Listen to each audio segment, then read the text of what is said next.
Do you know, does anyone in the city know who would have wanted to assassinate Mpho Mafole like this? And I'm afraid to say it does look like an assassination. Good afternoon, Stephen. Good afternoon to your viewers.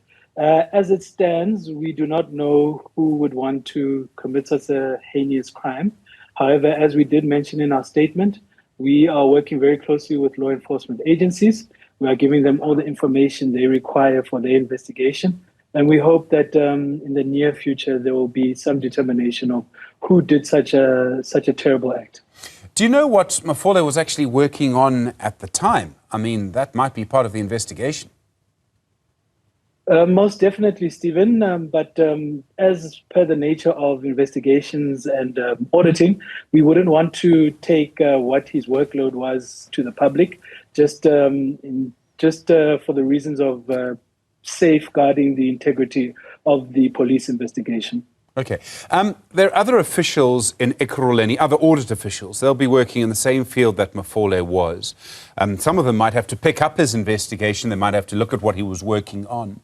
Are they going to be protected? If I were picking up after Mpho Mafole, I would certainly want protection. Most definitely.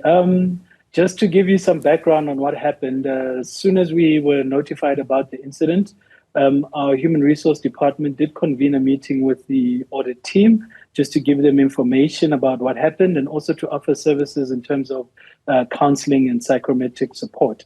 Over and above that, the matter is obviously escalated to our EMPD, and we are currently conducting threat assessment analysis on various officials, and should the need arise, they'll be provided with extra security. Does your threat assessment then assess, you don't have to give me specifics, but does it assess what they're working on? Most definitely. I think everything has to be done contextually. And as for now, they'll be doing their work in the background. And we've also just reiterated to the staff is that we're fully committed to their protection and their safeguarding in the workplace. We've increased security at our head office and some of our satellite offices. And we just hope that security services and the SAPS will solve this crime quite quickly so we can get who's behind it and make sure that we have a safe working environment for our employees. So, Phakamile, I mean, the impression I think that we get, and maybe it's just me, is that there's a sort of patronage or corruption network within the metro, and that they're the people behind this. And we know that this happens in other councils, and we know that from time to time there have been reports of this nature about Ekurhuleni as well in the past.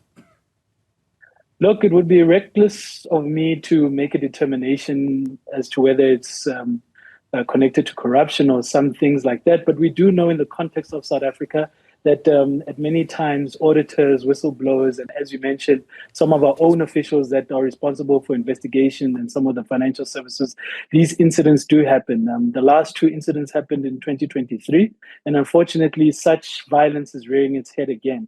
But in this instance, we really want to get to the bottom of this because we do not believe that anybody who joins a public service should feel fear or should be afraid to do their job. I think everybody that joins the public sector does so with a will and conviction to make the country a better place.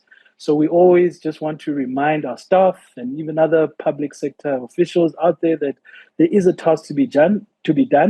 And we should not be afraid of anybody who uses intimidation or violence to stop that task from happening. Phakamile Mbengashe, thank you, from the city of Ekurhuleni. I realize not an easy circumstance under which to have an interview and to have a conversation around this. In a moment, we'll speak more to the expert on corruption, Dr. Uglisha Radulovic, who's been looking at issues like this. And who can forget Babita Deokaran, for example? We get another view on this in just a moment.